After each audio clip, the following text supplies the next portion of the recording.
Hello, friends.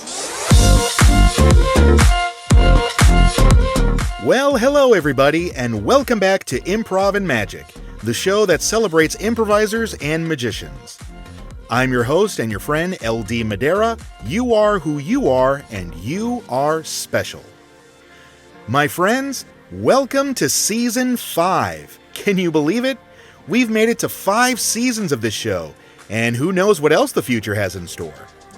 And I can't think of no better way to kick off Season 5 than with today's very special guest. He's one of the biggest names in magic today. Friends, my guest today is the one and only Andi Gladwin. Andi has dedicated his entire life to magic and has performed all over the world at some of the greatest venues and prestigious events, including the inauguration of President Obama. He's been featured on several television shows, such as ITV's Next Great Magician, Penn Teller Fool Us, and is a regular on the CW's Masters of Illusion. He's written many books that have become industry bestsellers, and his card magic techniques have been adopted by many of the world's finest card magic experts. To Andi, the best magic creates a story, and his aim is for everyone to walk away with a new experience that they will talk about for the rest of their lives. In 2009, Andi Gladwin, along with fellow world-renowned magician Joshua Jay, founded Vanishing Inc., one of the world's largest and highly respected online magic stores. Since its founding, Vanishing Inc. has become the go-to source of tricks, books, and downloads for magicians all over the world. This was an interview I was very excited about. In today's conversation, Andi shares his story about making the switch from IT to magic, how his performance style has evolved throughout the years, and his experiences in performing on stage and on television. Now, this interview was recorded in September of 2024, so in this conversation, we also talked about the fire that occurred at Vanishing Inc. back in June. Andi shares going through that experience and how much he and Joshua appreciated the overwhelming support from the magic community during that time.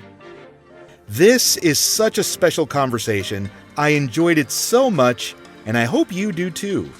So, to kick off Season 5 of Improv and Magic, here now is my guest, Andi Gladwin.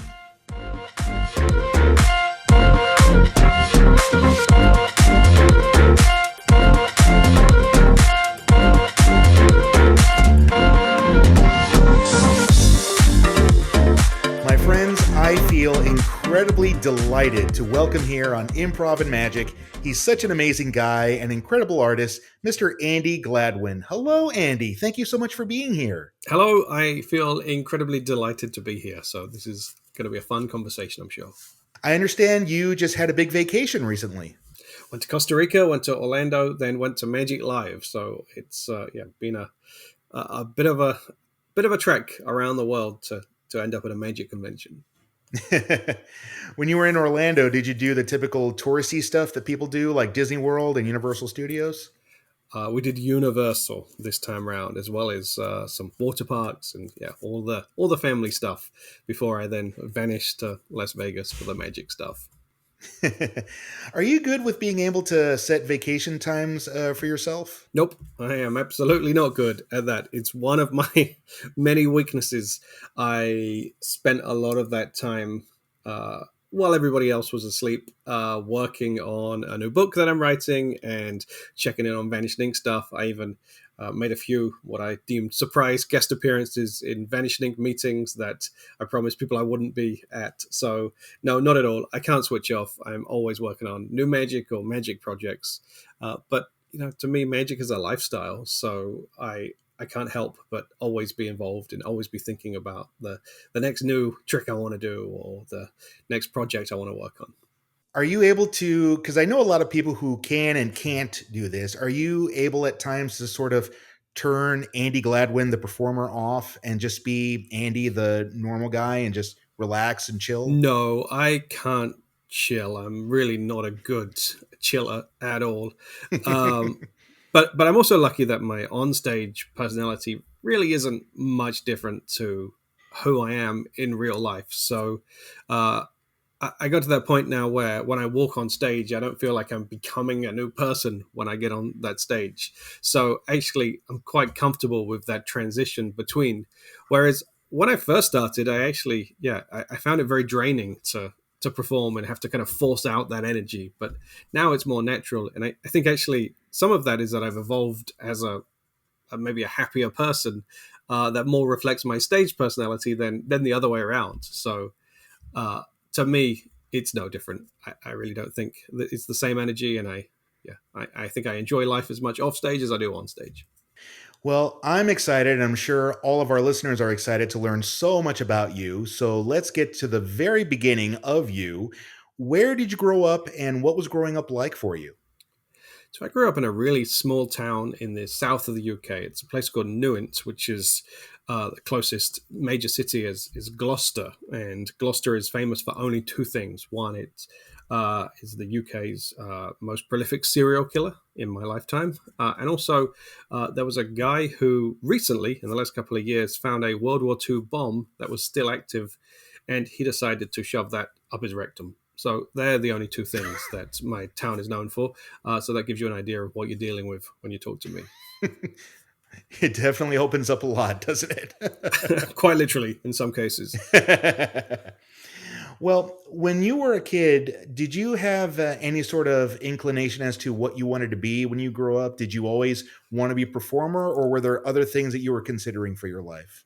So actually, I never wanted to be a performer. I wanted to work in IT. I had a real passion for computer programming as a kid, and that's exactly what I did. The day I left school for, in the UK, we have study leave where you kind of get like 3 or 4 months off school to study for your exams. And the day I left for study leave, instead of studying for my exams, I started my full time job as a computer programmer when I was, I think, 17 years old. And I promptly pretty much failed my exams. But I started my career and I was a programmer for 8 years in varying capacities. I moved to manage a design team for an IT company in London, and I worked as a project manager, but mostly my passion was as a developer. And that's always what I love doing. But Magic just got to the point where I'm very lucky that I've got some amazing friends in Magic, people that many magicians have heard of. You know, I grew up as best friends with Joshua J and with people like Luke Jamay, who's this incredible mentalist.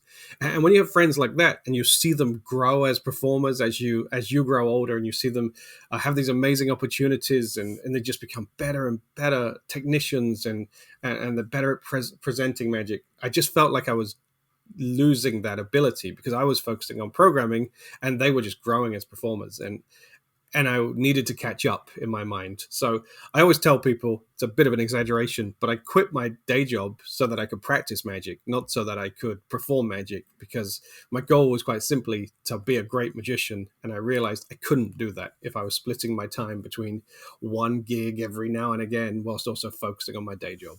Well, before you made magic your full time career, what were your sort of feelings of it early on? Did you have good feelings about it? Were you kind of indifferent to it? Um, I felt like there was a lot of driving, and I saw my UK magician friends who were doing close up gigs, and they spent most of their time in the car, miserable about the fact that they were about to go into a gig. And then they would do the gig, they would enjoy themselves for a couple of hours, and then they would get back in the car and drive to the next gig. And I just felt like it was a lot of that, and it really didn't sound that exciting to me. A lot of my close-up magician friends really weren't that happy in the careers that they had chosen. They knew they wanted to work in magic, but they ended up doing gigs that they just weren't enjoying. And I would hear stories from them about they would get to a gig and they would spend half the time hiding in the bathroom and the other half just walking around talking to people or doing the occasional trick. And that wasn't a good set of models for me. I hated that idea. And when I would hear them talk about, I get paid this much money, but I hate doing it, I just thought, that's not what I want to become. I want to be an ambassador for good magic. I want lay people to see me do magic and want to see more magic, not hide in the bathroom so nobody sees magic. So I was a little apprehensive. But then I quickly realized that there is more than one model to becoming a magician. It doesn't have to be just going to the corporate gigs that really drain you. Like there's more things you can do. Like you can put on your own shows, and you can write magic books, and you can do all of the things that I do, which I've specifically chosen to do so that I don't get worn out doing those kind of gigs. Well, it's easy for a lot of people when they start out to have those romantic dreams of performing in their own theaters in New York or Broadway. But then, of course, for a lot of us in the beginning, we end up having to do those, for lack of a better term, crappy gigs. And there's some people who embrace those types of gigs and some people who are just kind of negative towards the fact that, oh, I got to do this lousy club. Do you think it's a good thing for people to know that it's okay to do crappy gigs because a gig is a gig? For me, it's a bit of a curve. Like I think you start off doing those gigs, and then you start getting paid for gigs, and then you start going, I want to have fun again. I want to start working on new material, and then you go back to those gigs. So for me now, I'm always on the lookout for those gigs that maybe somebody new to magic might deem a crappy gig. Like I want those. If I see a magic night that is less than 4 hours drive from me, I'm doing it. Like if they'll have me on that stage, I will do it, because what a great opportunity. Or the kind of the smaller gigs that don't pay money, really, if anything, pay any money. Like to me, they're great because I have so many ideas in my head that I need to get onto stage to find out whether they're good or bad. So yeah, I think it's absolutely great to do those gigs, but I do think you go through that kind of snobby period for a little while of going, I'm getting paid good money now, I'm not doing those gigs. But now the open mic gigs and all that kind of stuff, you give me a stage and I want to get on it, and I want to just work on the stuff that I need to work on. I think it's easy a lot of times for performers to forget that we are supposed to be having fun. I think Mm-hmm. it's easy for people to get consumed in the work aspect of it, but forget this is fun. We're here to play, we're here to enjoy ourselves. How do you manage to keep magic fun for you? Yeah, I always used to look at performers like Paul Daniels, for example, who was always seemed to be having fun. Like there are times that he would look like he's having more fun than the audience, and uh, I I had a realization after watching videos of myself, as we all kind of should be doing. And I realized I don't look like I'm having that much fun on stage. And so that's something recently I've been working on. And I've kind of developed some techniques for this. And there's certain points where I try and make myself laugh, for example, and I am adding as much improv as I can, crowd work, that kind of thing. I'm no expert at crowd work; it's not my specialty, but I'm trying to add little games into what I do to try and give myself the appearance of fun, because I'm having fun. I just have a resting bitch face, so it doesn't look like I am. And one of the observations of that is that over the last few years, pretty much all of the photographs of me on stage, I'm not smiling. And so I've been working on that. So I've been working on holding my head up in the right place on stage, and working at when I pause to smile, not just to keep my mouth closed. So while I'm having as much fun as I ever could have, it didn't always look like it. And actually, I just got some photos from a gig last night, and I was smiling in all of them. And I was like, yes, finally, I'm starting to get this down. I think a lot of people may be quick to underestimate what the audience sees, right? Because the audience, they can tell when you're not having fun. And no matter how good your effects are that you're performing, the audience can see that this guy's not enjoying themselves. Do you think a lot of people tend to underestimate the audience in that regard? Yeah, I have something I often remind myself of, and it's that the audience are almost certainly more interesting than I am. Like, you get to perform for these incredible people, and I try and actually think about less about how do they perceive me, but how do I perceive them? Because I get to perform for all these really cool people, but magicians often don't interact. They don't talk. It's a one way system. But for me, I'm really trying to now find out about my audience members. But yes, to answer your question more specifically, I think the audience sees so much, and a lot of stuff we don't get to hear about what they see, but they can see through a lie, I think. There's this amazing thing that Juan Tamariz talks about in his book Magic Rainbow, where he says that an audience can feel whether or not you're an expert in your field. And to me, that's really important because I want the audience to feel like I'm not just another one of those kids who's doing magic. At 41 years old, I'm no longer a kid, sadly. But I want the audience to feel like I have invested my life in what I'm showing them. I want them to give importance to that. And so I do spend a lot of time reading magic, learning magic, developing magic, because I truly believe that my audience can perceive that that's who I am. So, yeah, I think they can see through inauthenticity. So I'm always trying to show them the true Andy Gladwin. Many magicians, when they start out, decide that they want to just go ahead and do everything. And then there's some that eventually decide that they're just going to take one specific avenue. I just want to stick with close up, or I just want to stick with mentalism, et cetera, et cetera. Did you kind of go through that when you started off in magic? Were you just kind of learning everything? And did you at any point decide this is the avenue I want to stay in? Yes, I definitely did everything, and absolutely no regrets for that.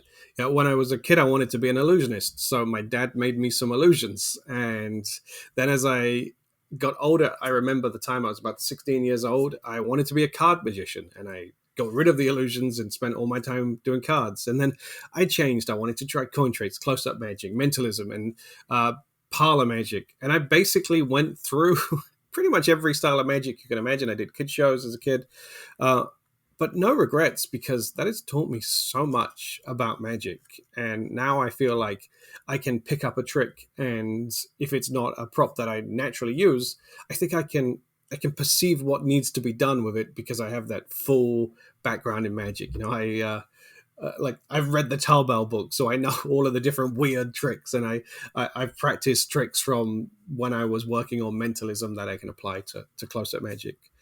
But then also over the last maybe 5 or 6 years, I've tried to transition to more parlor magic. I think I perform more parlor magic nowadays than I do close-up magic, possibly out of necessity because I didn't want to do the gigs that I talked about earlier, the ones that I don't feel like show magic in it in a great light.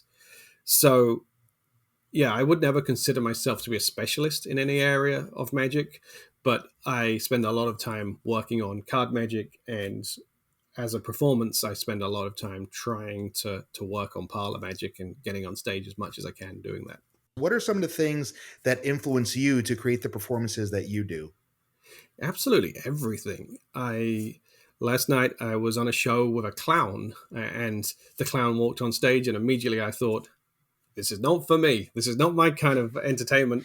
And he was exceptional. And he did something, the smallest thing, where he was doing a thing with a teddy that certainly wasn't my style. But then he drew on his table with chalk, and he drew a picture that was to do with the teddy. Actually, it was stairs, and he had the teddy walk down the stairs to Rocky music. And like I thought, that's great. And now, while I would never ever do anything like that, that's his piece. It made me think, props can be drawn on, props can be written on. I didn't ever think about this. I can write on my surroundings if I wanted to. I could write on the back wall of the theater. If it wasn't mine, I wouldn't. But like, it just opened up an interesting idea to me, and so I am inspired by everything I see. Right now, I'm on a bit of an improv kick. I have been to Second City, I don't know, 5, 6 times in the last year and a half, and I'm so inspired by that and by the games they create and the skits that they create and how they force themselves to improvise in certain ways. And yeah, I'll take inspiration from anywhere, but I like focusing on stand-up comedy or improv or whatever right now. Well, since you opened that door, I definitely have to walk through it. What are some of the things that you're learning at Second City that have really been beneficial for you creating your magic act? So I haven't actually done the Second City course yet, but I hope to one day. It's going to require me taking some time off work to do it. But I really admire that each show that I've seen, they seem to be playing with different things. For example, they play with lighting and they play with timing and music, and I love how they seem to focus on that. I love how Second City do something that you mean you're a lot more improv based than me, and I wouldn't consider myself even an amateur at this stuff at this stage. But I love that they have. So you go and see the show, you see the first hour, you have an intermission, you see the second hour. There's another intermission, and then you see all new material and that they're working on and trying to work out. And I think, what a cool thing to do. Imagine that in a magic show. Like, let's say, this is almost certainly not possible, but let's say you're going to see Penn and Teller's show, and they do their Act Is Known, the amazing show that we all love, all of their best of illusions, and then they say, well, that's the end of the show, guys. If you want to stick around, we're trying some new material out. Like, how great would that be? Because you would now, Penn and Teller, or any performer, that was just an example, get to show off their best material, but now they get to create a happening, a moment where we're involved in seeing the new material unfold. And so I've been really thinking a lot about that lately, how I can add that to my own work. How often do you work on creating new material for yourself? Because you already have years worth of great material. How often do you work on creating new things? It's constant right now. I do a show called Shuffled, and the concept of Shuffled is that people bring their own deck of cards to the show. And that means I'm always working on new material because the show is a semi-improvised show. There are some set pieces. I have a direction I need to go in to get to the climax and to keep the narrative and the through line in the show. But I step out of that quite often, and I will pick up somebody's deck and I will do a trick with their deck, or I will tell a story about their deck, or I will make jokes about their deck, just anything really. And so I find myself in constant need of working on new material because you can't really call it a semi-improvised show or a partly improvised show if the audience come back and they see you do the same tricks with different decks. So for me, it is now a constant rotation of just working on new material, but equally as important for me, working on old material too. There's a trick of mine that's become one of my absolute favorites that just a couple of weeks ago, I've been doing maybe that trick for a couple of years now, a couple of weeks ago, I totally reworked the thing, and now it plays way better because I'm rebuilding it based on the experience of performing it maybe, I don't know, 100 times. And I just spent some time thinking about how do we make this better. So to me, it's constant. My office is constantly set up, ready to rehearse. I'm very lucky. I have a 9-year-old son who loves to help me rehearse. And every day, just like today, he got home from school and he wanted me to work on material to show him. And he was running the sound cues and the light cues. And it's kind of become a bit of a family operation. And so right now, as long as he continues to be interested, I'm working on material daily and I'm thoroughly enjoying it. So your son is basically your producer. That's essentially it. And he's got to the point where he's like, that's confusing, or that's not funny. And yeah, he seems to really enjoy bossing me about. And I mean, you can't see this because this is an audio podcast. There are even marks on the floor where I'm supposed to stand. He's set up a little audience with some of his teddies that I have to perform for. And yeah, it's it's funny how he is making me work harder and harder on new material. But you know what? I'm all for that. I get to spend time with my son and I get to work on new material. It's a win-win.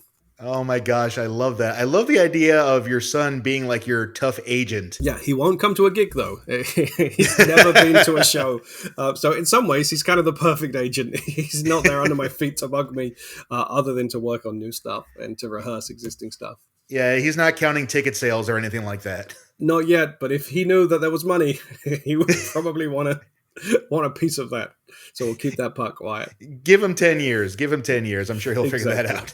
He's very welcome. How did you manage to develop your own personal style? And how long did it take for you to develop the Andi Gladwin performance style? A long time, because I totally misunderstood it, I think. Everybody told me that you should have a character, a la Piff or Lucy Darling, those kind of amazing performers, or you should be an extension of your own character. And so I spent a long time trying to work out who I am so that I knew how I could extend it. And it really became something that bothered me. I would read books like Strong Magic that talk about character, and I would try to dissect them, working out who am I, what am I, how am I supposed to be the person that I need to be? And it was a real struggle. And then I realized the answer was just to perform. There's no other way to do it, unless you are trying to be a character in the style of Piff. But there's no other way than to get on stage or to get in front of people and just keep performing. And it's kind of an amazing opportunity, because if I could do this podcast right now and I knew every question you were going to ask me, and I could meticulously edit every word I was about to say and know exactly how I say it with the right timing and the right emphasis on certain words, like, that would be an amazing opportunity. This would be one of the best podcasts ever recorded. But that's the opportunity we get on stage, right? Like, we get to tweak every word we say, and we get to have another go next show, and we get to work out where we want to improvise. So for me, character came actually very naturally after I stopped worrying about who I was, and instead I started worrying about what I was saying and how I was saying it, and then it started to come about. But I did make some misturns and missteps, because for a while, I'd say in my maybe early 30s, after I just got out of my IT job, I used to make a lot of jokes about being a nerd. There were a few computer programmer jokes and tricks that were in homage to that job, and they didn't really play all that well. And it took a friend to say, like, "Why do you keep making jokes about being a nerd? You're not a nerd." And I am a nerd, but I don't. I think the audience don't perceive me being a nerd, just like what we were talking about earlier. So I'm not saying that just by performing it comes naturally. I think we all make missteps, but I think we can edit them along the way and kind of just cut away the stuff that's not working. So long as we're willing to kill things along the way, I think it's absolutely fine to just let your character to evolve naturally. At least that's how I did it. One of the first images I ever saw of you was you inside a big red balloon. Hmm. I love that trick so much. And I was wondering if you could talk a little bit about where the idea for that came from and how did you develop that? Yes. Without giving away any secrets, of course. Um, yeah, and actually, I'm going to connect this back to your previous question as well, because I think there's something I've learned in that. So this idea of climbing inside a balloon was something a friend of mine said. He challenged me as like a dumb joke of like, you should get inside a balloon and do a trick. He's a magician, uh, but there was a reason for that. Because it's that people who normally climb inside balloons are quite bendy and able to move well on stage, or they are strippers who do it. That's a different thing. But the people who do it on stage for comedy reasons are typically comedic performers. At that time, I was not, and I moved very awkwardly on stage, and I was quite erratic in my movements, and so it was naturally funny. This kind of weird-looking guy trying to climb inside a balloon, and it was, if I if I dare say, very, very funny on stage the first year I was doing it, because it looked like I couldn't quite contort myself inside the balloon, because I couldn't. I was bad at it. I was jerky, and I was the balloon was too tight for me. And then I worked on a piece, a trick with it, where I would do essentially a quick change inside the balloon, and I was talking all the way through. Typically, the balloon trick is done to music, but I was talking and doing some gags, and it was a pretty funny trick in the early days. But then I became better on stage. I became more confident, and I became less nerdy, and I became less erratic and more smooth in how I move. And the trick became less and less funny. And it took me a couple of years to realize that, really. Uh, Probably a couple of years too long, because I should have cut that trick from my repertoire way, way earlier. So that trick is one I loved performing. I have a load of the balloons still, and they were so expensive. But I just had to cut it from my repertoire, because it wasn't me anymore. It was just not as funny as it used to be. So yeah, I was sad to see it go, but I was also not sad to have to climb inside a balloon every few weeks. You know, the times that I have watched you do that trick with the balloon, I can't help but think that must be a very technically difficult trick to pull off. Do you enjoy tricks that are technically difficult? You know, you're the first person ever to say that that looks difficult or seems difficult, and I'm so pleased that somebody has recognized that. Um, so typically, getting inside a balloon itself is a technique that you learn, that you have to prepare in a few certain ways, but it's not a technique that is ever really shared. There's a tiny little pamphlet on it, but it doesn't really give the details of how to get in, because you're managing the air at all times as you're climbing into the balloon, because the more air that escapes from the balloon, the smaller the balloon gets, the less impressive it looks, the less funny it is. And I found the more air I let go, the more chance that the balloon would pop. And the balloon popping is ruined with my trick. With other people who do it for comedy, they just jump inside and bounce around. It's not ruined. If the balloon bursts, so be it. That's kind of extra funny. But with my trick, if the balloon bursts, it exposes absolutely everything I'm doing. And there is further method, because I am... So at the end of the trick, I pop the balloon, and it's a quick change, and I'm wearing a diver's outfit, including an oxygen tank and flippers and a wetsuit, and all of the clothes that I was wearing are no longer to be seen. That they've all somehow vanished as well. And so I don't mind telling you a bit of the method. I'm having to contort around that oxygen tank and balance it in certain ways, and it was really difficult to get inside that balloon and maintain the air whilst doing that. So thank you for observing that. Yes, it was really, really difficult, and it took a lot of practice, and it's expensive practice because those balloons are like $30 a time.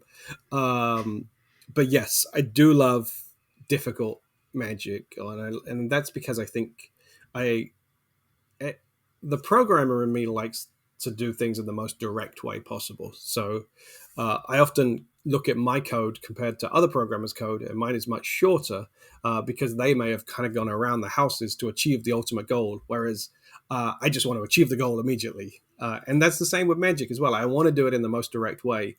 And often in magic, the most direct way is to employ a difficult sleight. And I am very happy to work on that sleight if it takes me months of practice, but it impacts the effect in a positive way, then I am very happy to do it. So yeah, I don't mind difficult stuff. And in the case of the balloon, there was no other option. It was either learn to contort in the ways that I needed to and balance the oxygen tank in the way I needed to, or the trick wasn't going to be effective. I can't help but ask, but did you ever injure yourself in doing that trick because of all the contortioning that you have to do? Yeah, I did. 2 times come to mind. The first time I ever did it, I I can't believe I did this. I'm so dumb. Literally, the first time I climbed inside the balloon, I was in the house by myself, and I inflated the balloon. It's a house with low ceilings, so you have to be able to stand up with the balloon on your head, otherwise you can't really get in.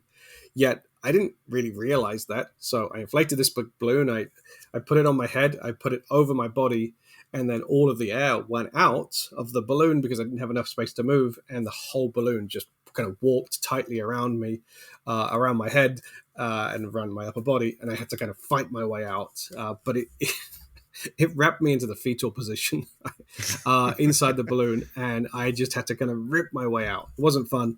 The other time, I think I slipped, and I ended up bruising a lot of my body, and I remember a couple of days afterwards, I had a massage, like a back massage, and the masseuse said, "Well, what have you done to your back?" And I didn't even think. I said, "Oh, I injured it getting inside a balloon."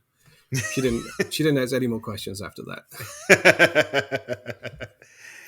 You know, what I really appreciate about the comedy in your magic is that you found this great way of making your comedy come out natural.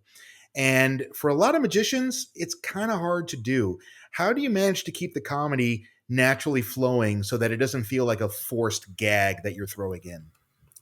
So the ultimate goal in my work is to recreate a laugh that I do naturally. And it's a laugh that many of my closest friends have pointed out that it's a pretty negative laugh. It's the laugh I do when I make a joke about one of my friends that's incredibly mean. It's kind of like a little cackle. And my friends keep saying, you have to find a way to get that laugh in your show. And so for me, keeping it fresh is basically trying to make myself laugh in that way, trying to create that cackle, not doing it in a mean way at all. I'm not a roast comic or anything like that. I'm just a guy doing card tricks and magic tricks, trying to have fun along the way. But ultimately, I'm just trying to reach that holy grail of how can I make myself laugh in that way. And it does happen every now and again. It's normally when I say something stupid or something that I've gone slightly too far, and I kind of do this cackle and I just laugh to myself. And That laugh it is the laugh that I want the audience to have as well. But I find if I try and get myself to laugh in that way first, hopefully it translates to the audience too. Why do you think a lot of magicians have trouble with incorporating comedy? I don't know that they do, at least the funny ones. The funny ones don't have problems doing it. And the non-funny ones probably need to be funny before they try and integrate it into their magic anyway. So, yeah, I honestly don't have a good answer to that question. I have no comedy training. I don't consider myself or bill myself as a comedy magician. I do feel like I'm a funny person when I'm with my friends and when I'm in kind of living my life normally. And often comedians say that's not a good indication that you'll be funny on stage. And they're right. And I know that firsthand because for the first many years of performing, including when I look back, like the balloon trick, I don't feel like I was funny. I don't feel like I had any natural timing. I don't feel like I knew what a good joke was. I don't feel like I was able to improvise jokes. But then over the last really few years for me, I feel like I've unlocked it by trying to play little games just in my head. Like last night, I was doing my version of Tossed Out Deck, and the game in my head was human LinkedIn. I'm trying to find what do these people do for a living, and I'm trying to connect them in some way, in a funny way. And so by doing that, it's way easier for me. But that actually came from having a director for my show. I have two great directors. One of them is a magician, Carissa Hendricks, who does Lucy Darling show. And the other one is actually an aerialist. Her name is Leah Hines. She directed Particle Inc., which is this amazing show at the Luxor in Las Vegas. It's the most modern, crazy, interesting visual show, but she's also directed many other shows. And so to have those two people helping me create those games during the show, the games are only played in my head. That's really helped me be funny and or be funnier than than I was previously, I should say, because I'm still not exactly where I want to be. But that was it to me. For them to help me create those games. That's what made it easier. And I think a lot of magicians who aren't funny on stage but are trying to be probably don't have those games in their heads. What is your experience with meeting other magicians? You've had the great fortune to meet a lot of these big time stars, some of them even legends who everyone knows. Do you get kind of starstruck when you meet them, or do you get really comfortable? Do you tense up? What's that experience like? One of my friends pointed out that I treat famous people like I treat everybody else, and I think that makes me feel quite warm to them. But I don't. I've been very lucky that I've met some of Magic's greats, and I don't know. I've always been kind of privileged in magic that I've met friends who have introduced me to famous magicians, to legendary magicians. And I think back to when I was a kid. I think that 14, 15-year-old Andy Gladwin would pinch himself if he knew that the magicians that I talk to on a regular basis now. And I don't know. I don't treat them any different to how I treat everybody else. But I like to think that that's because I treat everybody like a celebrity, all of my friends. So, to me, a great magician, as long as they're a great person, really, that's the aim for me. I did have a moment where I pinched myself. It's such a small thing, but at a convention a couple of years ago, Matt King was like, "Hey, we should do breakfast tomorrow morning," and I thought he was joking. He was like, "Come around my house for breakfast," and I was like, "Yeah, okay, cool." And then I saw him later the next day, and he was like annoyed that I didn't come around for breakfast. And I was like, I didn't realize that was real." And so, yeah, I recognize how lucky I am to have so many amazing magicians as my friends, and the key thing is I treat them as friends first, and everything else second. So now you'll never turn down a breakfast offer again. I don't think I've ever had one again from Mac. Well, you've also had the opportunity to collaborate with different magicians as well. What is that experience like for you to be able to contribute and work alongside other great magicians? I think it was Joshua J who pointed this out to me, that a lot of magicians, when they collaborate, are only able to tell you how they would do it. And often they don't realize that. So if I'm working on a trick and I say, hey, magician friend, give me some feedback on this trick. Often they're able to tell you how they would do the trick, but they don't really know that. They say, you should do it this way. And what they're explaining is the way that they should do it. And so when I collaborate, I really try and think about that. And I try not to add my own performance biases into that. So to me, collaboration is just all about creating something bigger than the sum of its parts. What can we do together to combine our collective skill sets to create something great? Or how can I help you work on the routine that you're working on? And I found that I get the most out of those collaboration sessions when I come with something in mind. Here's a piece I would like to work on. Can you help me? Or here's a piece that I know you are a specialist in. Some of my friends are great at the initial stage of a trick and are amazing at brainstorming things. Some of my friends are amazing at helping with scripting and helping punch up the jokes. You know, I'm so lucky to have friends like Harrison Greenbaum and Danny Buckler who are willing to help look at my scripts and help me punch them up. And often the jokes that they give me aren't the jokes that I say on stage, or I have said them on stage, and they kind of don't work for me because, again, they're jokes that they would write. But it really helps that I can then play off that and bounce off that.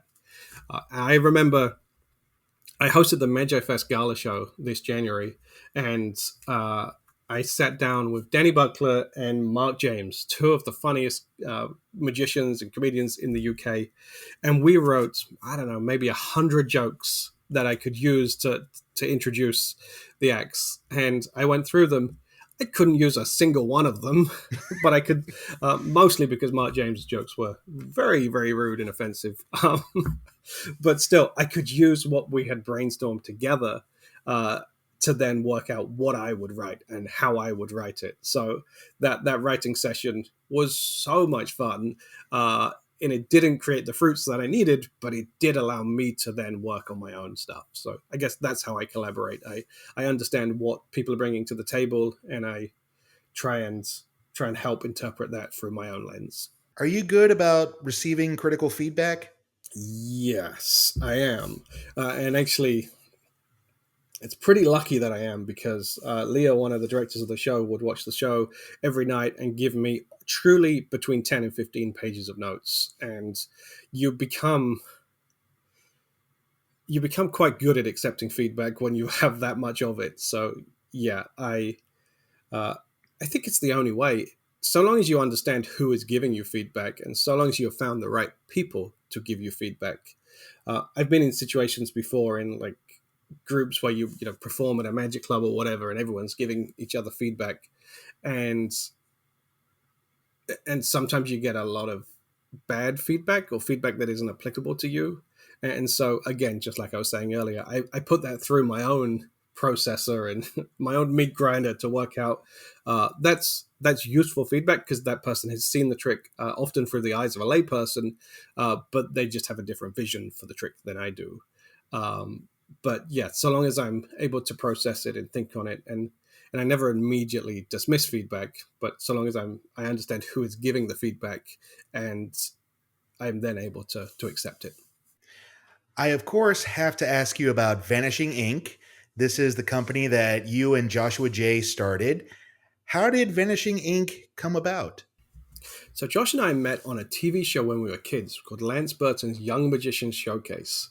And this was a TV show that nobody should Google, but we were kids. We were 15, 16 years old. And Lance had selected, I don't know, maybe 12, 15 young magicians to go to Vegas and perform on this show. And there were two kids on that show who were wearing bright red suits, me and Joshua J. And so quite clearly, we needed to connect. So we hung out on that show. And we kept in contact, not all that much, but enough to keep a friendship going after the show.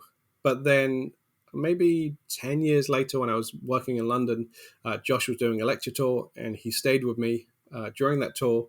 And we were just walking through London talking about our aspirations for the magic that we've been working on. And Josh had written some books and released some tricks, and I'd written a few books at that point. And we realized that we were unhappy giving other magic shops, magic producers, publishers, the work that we had done, because often they wouldn't package it or lay it out in the ways that we wanted to. It didn't feel like the quality was where we wanted it to be. So we just had the idea of, well, why don't we try? Why don't we try and do it just for our own stuff, not for other people's magic? And very quickly, when people saw what we were able to do, they came to us, and our friends were like, well, can you publish my book? Can you do these downloads with me? And can I do this trick with you?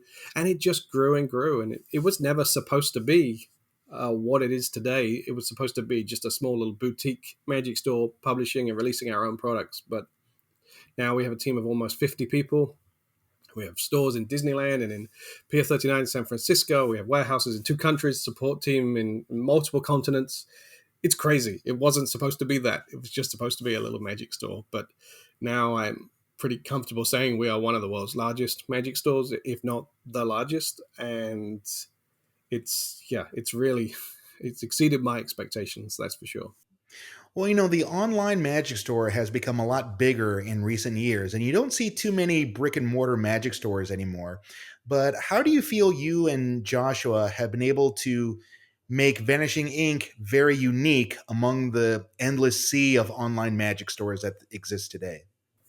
Part of it comes from creating a store that we wanted to shop at. Just like when we organize conventions, we create magic conventions that we want to attend. And when we do shows, we create shows that would want to be in the audience of. It's kind of the same. We treat all of our customers with respect. We don't hide things behind edits and trailers, and we don't give vague ad copy.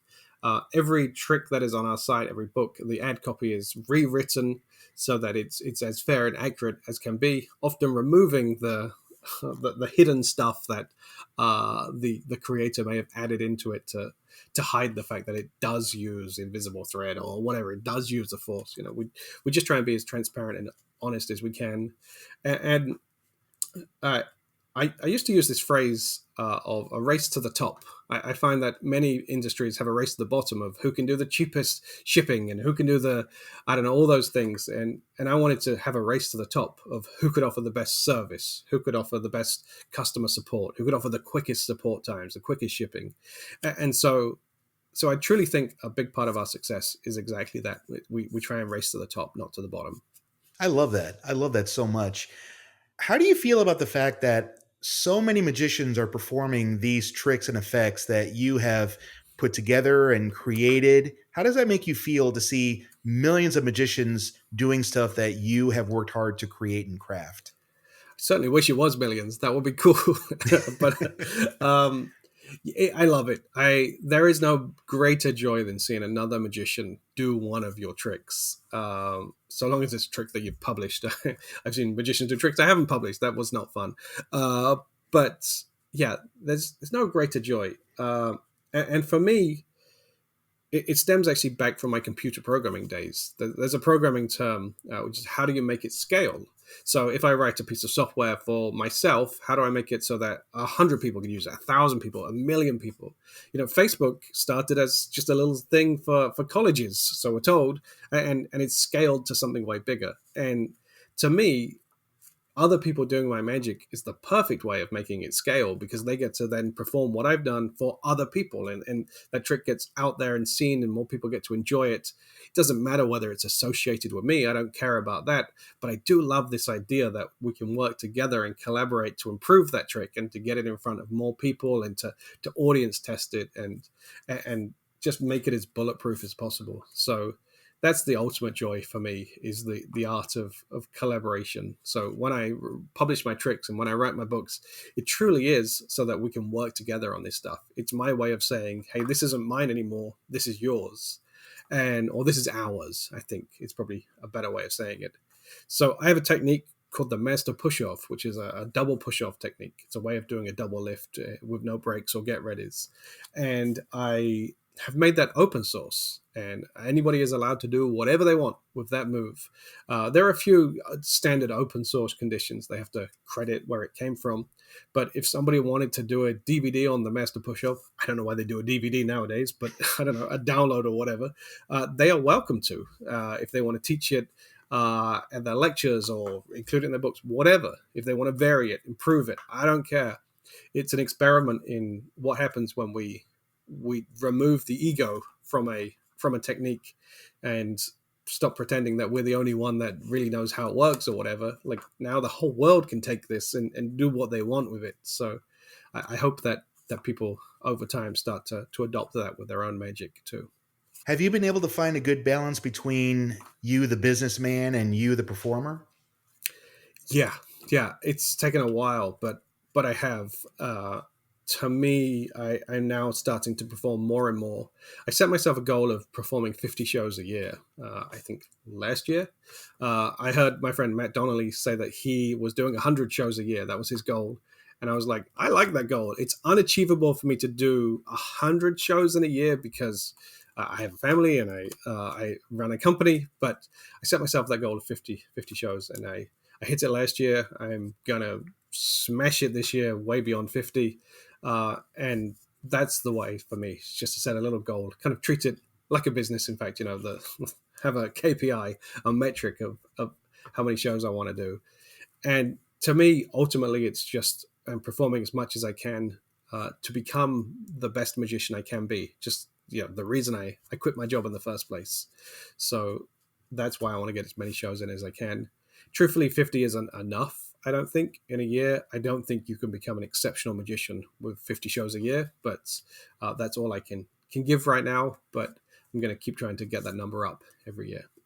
Well, everyone was talking about Vanishing Inc. recently because a couple of months ago, you guys experienced a bit of a tragedy. One of your warehouses caught fire, and I'm happy to hear that no one was hurt. But I remember seeing this huge outpouring of support by all of these people online and all over social media, giving whatever they can and offering whatever help they could for you guys. What was that like for you to see this huge outpouring of love for Vanishing Inc. at that moment? It was genuinely overwhelming. And the way I can express that is, for the first time ever in my whole life since I had a phone, I turned my phone off because it was just blowing up. It was overwhelming. I was trying to sort all of the things that I needed to sort because I was there. I flew in the day of the fire. I happened to be in Los Angeles, so it was an hour flight to the warehouse. So within 3 hours of us finding that fire, I was there on the ground, and I had to turn my phone off because it was overwhelming. It was nonstop phone calls, text messages, Facebook messages, emails, Instagram. Like, every way people could contact me, they were contacting me, and it was crazy. But I had to keep it off for a couple of days, actually. But I had no idea that so many people were that supportive of Vanishing Inc. and appreciated and relied on what we do. So it was just genuinely so lovely. People were offering to start GoFundMe accounts, which we promptly asked them not to do because we are a business. We should act like one, and we have insurance. But it was overwhelming. To me, I was just to say that I loved going to the warehouse because it reminded me that Vanishing Inc. is a physical operation. Because I spend my time working on Vanishing Inc. on my laptop. It's a digital operation to me. So to get there and actually see the warehouse, but actually the fire told me that was wrong. I think to everybody else, Vanishing Inc. is not some physical location. It's not somewhere that they want to be. It's just a whole ethos and a whole community. And so it was a real lesson to me in what Vanishing Inc. actually was. But I do hope that when the warehouse is rebuilt, and by the way, today is the perfect day to talk about this because for the first time we can actually get into the warehouse today. It's been made safe. There were some beams that were loose, and it was unsafe for anyone to enter. So it's perfect timing. The warehouse as it stands is exactly the same as the fire, as it was the day of the fire 3 months ago. But as of tomorrow, we can start cleaning it. But I digress. To me, I feel like we need to find some way to to show the community what we've rebuilt when we've done it. And maybe we can have some kind of big launch party inside the warehouse or whatever. I don't know, but the support was incredible, and I want to find a way to thank everybody, and I know Josh does too. Well, I think the amount of support that you guys have gotten is a testament to what a great job you and Joshua have done with that company over the years. Oh, well, thank you. That means a lot. But really, me and Josh are just the front men of a much bigger operation. And people are always so kind when they give us credit. But there's a whole team of geniuses behind what we do. We're just the ones who get to smile on the video and say thank you. I've watched that video before. It's a great video. Thank you. You've also had the opportunity to perform many times on television. You've appeared on such great shows as Next Great Magician, Masters of Illusion, and of course, you've appeared twice on Penn Teller Fool Us. For you, what are some of the differences between performing for a live audience and performing on television, other than the obvious, of course? That's a great question, and it's front of mind right now for me. I just last week got back from filming 7 segments for Masters of Illusion, and I get to do that show every year. For me, the key thing is to find the USP. Think about a show like Masters of Illusion. The day they shot 50 tricks, 50 segments just in one day, and they shot for I think 9 or 10 days. And it is my job to create magic that is in no way the same as any of the other tricks. So what is that? Like, let's at least, it's, I don't even do the math. Can't even do the math. 450 tricks that are being filmed for that season of Masters of Illusion. But this is the, I think, 11th or 12th season of Masters of Illusion. And I have to submit and create tricks that nobody else has done. Like, that's an amazing challenge and an opportunity to really work on your own material to make sure that it's different and interesting and unique. So that's the first thing. The second thing is I've learned that I always need to be ready, because shows like Masters of Illusion and Fool Us and Next Great Magician, they don't come along with a 6-month lead time. They come along with, can you be in LA in 2 weeks' time? And so I'm always working on pieces that are ready for TV and ready for that opportunity, ready for any opportunity really to perform, because the best gigs like that rarely have long lead times. And the other thing I've noticed is how important it is to be comfortable on that stage, because often on a stage like Fool Us, you are walking on for the first time. When you walk on with the cameras on, that's the first time you're standing on that stage, and you don't want to be nervous. You don't want to forget whether you're standing in your light or where the center of the stage is and those things.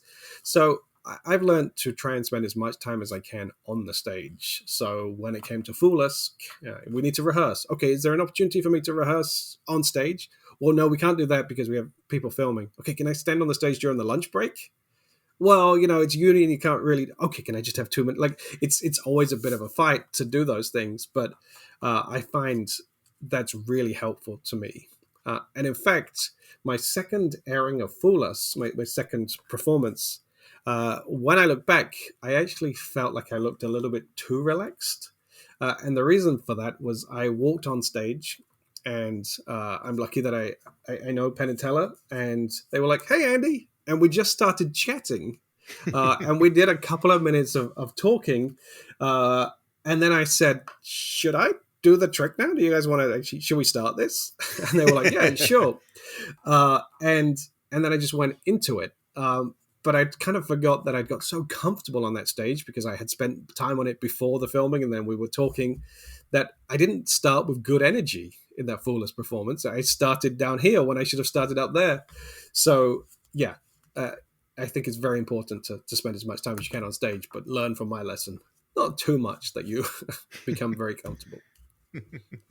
Well, but to kind of counter that, you may have felt you were too comfortable, but then again, that second appearance is when you got your Fool Us trophy. That is true. Yeah. What an amazing thing to have happened. Those guys are incredible.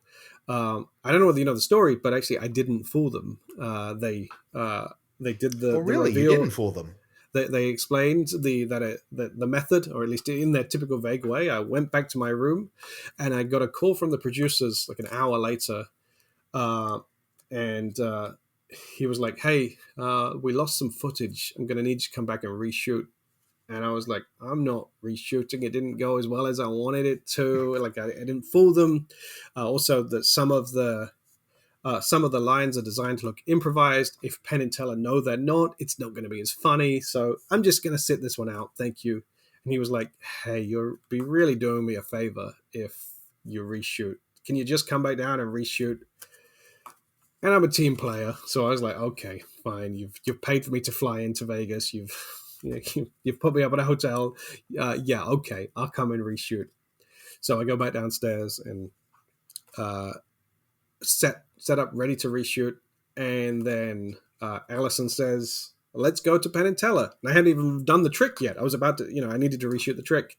And then Penn starts speaking. It's like, okay, you fooled us. And the whole reason was that they thought I was doing it one way and they described it in such a vague way that I accepted it. I mean, I would have accepted it if they would have said you flew to the moon but and back. That was the method. That's what you do in that show. But it was so vague that I didn't really understand what they were saying. So after the show, they were talking, or after the filming, they were talking, and they realized that the way they thought it was done could not be the way it was done. So then they called me back and reshot the ending. So I genuinely looked surprised because I was surprised. I had no idea what was going on. And yeah, kudos to my friend who I mentioned earlier, Matt Donnelly, spent an hour talking to me before we were retaping while I was kind of waiting backstage, talking to me, telling me how much of a mistake they'd made with losing my footage. And so I was genuinely surprised when I got back on stage and found out that I had fooled them. Do you still get nervous before shows? I really don't. And I think that, we read in all the old magic books that say nerves comes from lack of preparation. I don't think that's true. I think nerves come from lack of familiarity with the material and with the stage and the environment. But I noticed something when I was filming Masters of Illusion this last week, that I walked on stage with no thought of nerves or no concern about how it was going to go, because I'd worked on those tricks for a year and I'd performed those tricks maybe 40 times, 50 times beforehand, hopefully some of them a bit more than that. So no, I don't get nervous, but I also don't buy that old advice or the old suggestion it's because you're unprepared. I think it's because you're unfamiliar, and that tells me that the more familiar you get with those environments and that material, then the less nervous you'll get. You've been able to perform in stages all over the world, and you've performed on television. You have this great company, Vanishing Inc., and you've released a couple of books. What do you think is next for you? Truly, more performances, getting better at what I do, understanding that this is a constant game of evolving and working on new material and working on becoming a better performer. To me, that's it for me. There's no end game. I used to be very goal orientated, but no longer is that true. Instead, I'm just focusing on just continuing to play this game and continuing to get better as I do it. To me, that's what's next. Well, Andy, I've got one more question for you, my friend. Okay. And this has been an absolutely wonderful time. And just so you know, this last question can apply to anything you want it to. What's the one piece of advice that has served you well that you'd want everyone else to hear? I actually already mentioned it when I was talking about those three things I'd learned from doing TV, which is always be ready. Truly, an opportunity is around the corner, but you might not be ready for that opportunity. So I am always sure that I'm ready for all of the things that I want to achieve. If I want to be on TV, I have the pieces that I know I want to do on TV. Or if I want to do a big theater gig, I know that I have a piece that I'm ready to do in theater. So to me, it's just always just have those things in the back of your mind. You can't just have goals. You have to be able to work towards achieving those and understand that they're going to come in pretty quick at one point. When they do come, they're not coming with notice. Great piece of advice. Well, Andy, I cannot thank you enough for being here on Improv and Magic. Thank you so much, and I wish you all the best in your future, my friend. You're very kind. I wish you all the best too. Thank you for having me. Remember, friends, always be ready, because you never know when those opportunities may come or how often they may appear. My thanks to Andi Gladwin for sharing his time with me. Thank you so much, my friend. It is greatly appreciated. To learn more about Andi Gladwin and to look for his upcoming performances, visit his website at illusionist.co.uk. And if you're a magician looking for some of the best magic tricks and resources, be sure to visit Vanishing Inc. at their website, vanishingincmagic.com. And hey, tell them LD sent you. I hope you enjoyed today's episode, my friends, and we are just getting started. Stay tuned for more great fun right here on Improv and Magic. See you next time.